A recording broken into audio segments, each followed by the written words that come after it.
Alright, so today we're going to continue on with the chain rule, but really we're just going to start reviewing and looking at some different derivatives and some other examples basically. So it's not any new topics. Okay, so first one, I want you to find h prime of x, given h of x is the square root of x plus 5 times the quantity x squared minus 2x plus 1 times the quantity cube root of x squared minus 7. So notice this is three functions, so how do we take the derivative of three functions? We know the product rule worked with two functions. Well, it works the same with three functions as well. If I have, for example,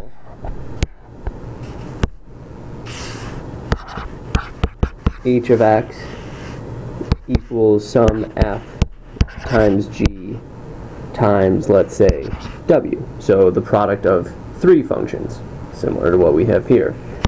Then h prime of x is going to be the derivative of each times the other two functions. So just like the product rule worked out, so it'll be f prime times g times w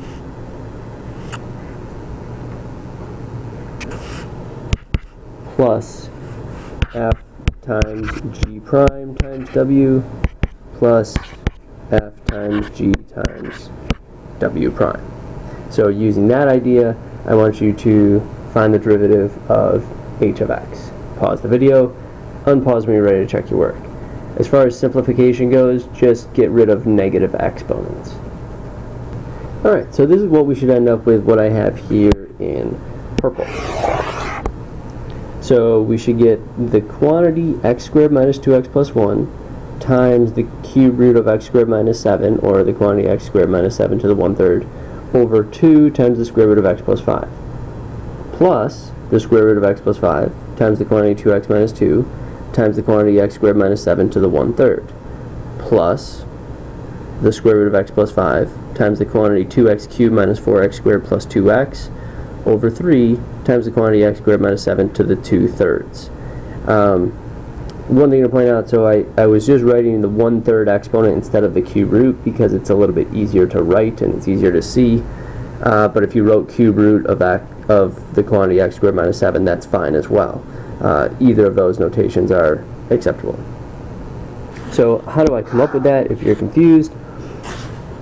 Well, I broke this into three separate lines for each part of the product rule here. So the first is the derivative of the first term, so 1/2 x plus 5 to the negative 1/2 times the derivative of the inside, which is 1, and then just times x squared minus 2x plus 1 times the quantity x squared minus 7 to the 1/3, plus the first term, x plus 5 to the 1/2, times the derivative of the second term, 2x minus 2 times x squared minus 7 to the 1/3, plus the first, x plus 5 to the 1/2, times the second, x squared minus 2x plus 1, times the derivative of the third.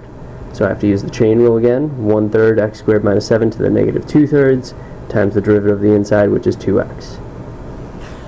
So then to get from there to the purple, I just took each piece individually and tried to simplify a little bit if I could. But again, as I mentioned at the beginning of the problem for here, I wasn't really expecting you to simplify too much, just get rid of negative exponents. I did combine the 2x, the 1/3, or just the 2x and the x squared minus 2x plus 1, just to clean that up a little bit. Okay, find h prime of x. Pause the video, unpause when you're ready to check your work. Alright, so here the blue is about as simplified as I care for you to make it.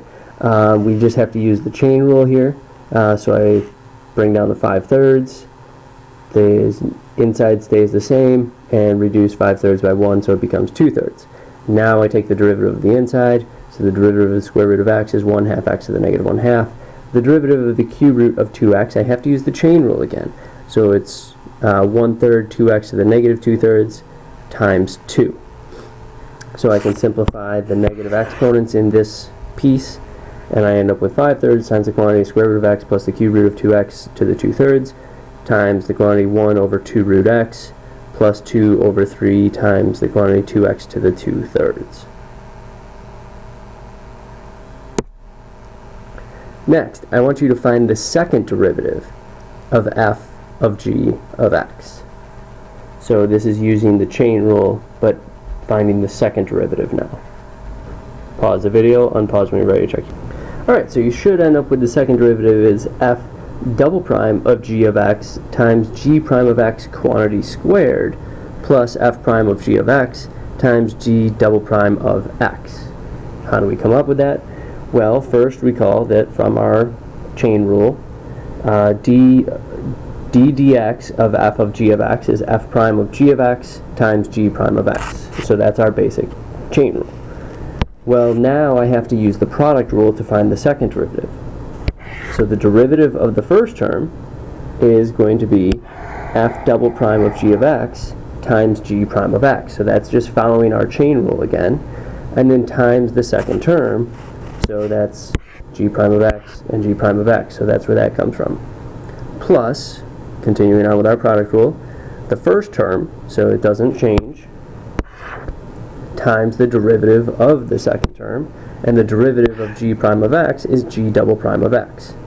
So since I have g prime of x times g prime of x, the only simplification I can really do is just make a g prime of x quantity squared. Next, find y prime. Pause the video, unpause when you're ready to check. Alright, so first I want to recognize that I can just rewrite y as x cubed plus x to the negative 2/3. Now I'm going to use the chain rule. So y prime is negative 2/3 times the quantity x cubed plus x to the negative 5/3 times the derivative of the inside, which is 3x squared plus 1. Simplify by getting rid of the negative exponent, and I get y prime is negative 2 times the quantity 3x squared plus 1 over 3 times the cube root of x cubed plus x to the 5th. If you distribute the negative 2, that's perfectly acceptable. Alright, next, if you know y is f of x, and f of 1 is 4, and f prime of 1 is 3, I want you to find g prime of 1 if g of x is the square root of f of x. And then I want you to find h prime of 1 if h of x is f of the square root of x. So pause the video, unpause when you're ready to check your work. If you get stuck or you're confused, unpause it a little bit sooner. But basically you're just using the chain rule to find g prime of x if g of x is the square root of f of x. That's my hint. So pause the video, unpause when you're ready to check. Alright, so in order to find g prime of 1, I first need to figure out what is g prime of x. So g prime of x is going to be, using the chain rule, 1/2 times f of x to the negative 1/2 times f prime of x. Simplify a little bit, and this is 1 over 2 root f of x times f prime of x. Substitute in 1 for x now because I'm trying to find g prime of 1, so 1 over 2 root f of 1 times f prime of 1. Well, f prime of 1 is 3, f of 1 is 4. So this becomes 1 over 2 root 4. Square root of 4 is 2, so this becomes 1/4 times 3, which is 3/4. So g prime of 1 is 3/4. How about h prime of 1? Well, again, first we need to figure out what is h prime of x. So h prime of x is f prime of the square root of x times the derivative of the inside, which is 1/2 x to the negative 1/2, or if I simplify, 1 over 2 root x. So now if I want to find h prime of 1, I need to find what is f prime of root 1 times 1 over 2 root 1. Well, root 1 is just 1, so this is saying f prime of 1. F prime of 1 is 4, 1 over 2 root 1 is 1/2, so I have 4 times 1/2, which is just 2. So again, don't panic when you see this notation h of x equals f of root x.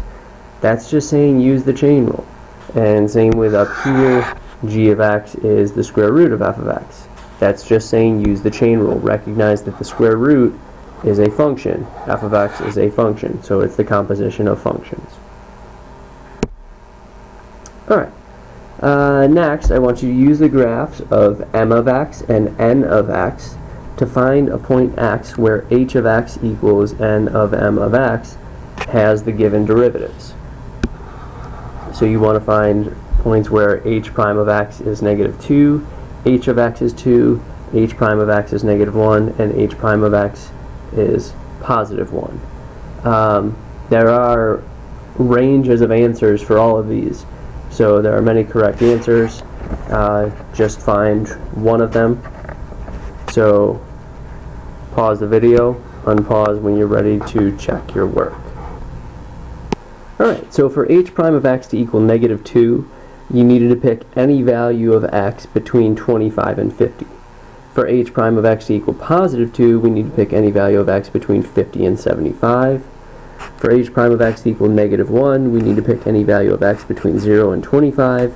And for h prime of x to equal 1, we need to pick any value of x between 75 and 100.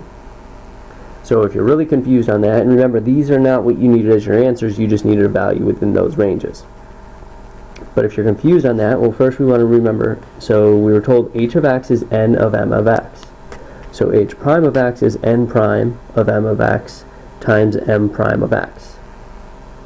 So what that tells us is we need to find the slopes of m of x and n of x. So for m of x, from 0 to 50, the slope is -2. From 50 to 100, the slope is +2. For n of x, from 0 to 50, the slope is 1. From 50 to 100, the slope is 1/2. So I know that if I'm going to multiply things together and I'm going to end up with a -2, I need to start with -2 and +1 out of these possible choices. So these are the only four numbers that I'm combining. So -2 times 1 is going to give me my slope of -2. So then I need to figure out values where that can occur, and so that's how I come up with this range of 25 to 50. Notice that for all of these I cannot include the 25 or the 50 or the 75 as well, or the 100. The reason why, well, I cannot take the derivative of m prime of 50. So the derivative does not exist at 50 on the m of x function, and when m of x is 25 or 75, the value, or I'm sorry, when x is 25 or 75, m of x is 50. That's right here and right here, and I cannot take the derivative of n prime of 50 either, because that's a sharp turn as well. So I can't include any of those endpoints, but these give me the intervals for which these derivatives are going to have these given values. So then if h prime of x equals 2, I'm trying to find a combination of 2 times 1. If h prime of x equals -1, I'm trying to find a combination of -2 times 1/2. And if h prime of x equals 1, I'm trying to find a combination of 2 times 1/2. Alright. Last one. Find an equation of the tangent line to the function at the point 2, 2. Pause the video. Unpause when you're ready to check your work. Alright, so we should end up with y minus 2 times the quantity, or I'm sorry, y minus 2 equals 13/9 times the quantity x minus 2. If you didn't get that, or if you got something different, let's look at how I came up with that. So first we do the derivative. We have to use the product rule and the chain rule for this case. So the derivative of the first term is just 1/3 times the second term, the square root of x squared plus 5, plus the first term, 1/3 x, times the derivative of the second term, which is 1/2 times the quantity x squared plus 5 to the -1/2 times the derivative of the inside, which is 2x. I can simplify a little bit on the left side here, or I'm sorry, on the right term there. So I end up with 1/3 times the square root of x squared plus 5 plus x squared over 3 root x squared plus 5. Now I want to find the slope, so I need to find f prime of 2. I plug in 2, and this becomes 1/3 times the square root of 4 plus 5 plus 4 over 3 times the square root of 4 plus 5, which is 1 plus 4/9, which is 13/9. So my slope is 13/9, and I was given that the point was 2, 2, so it's easier to write in point slope form. Alright, derivatives are fantastic. That's our conclusion.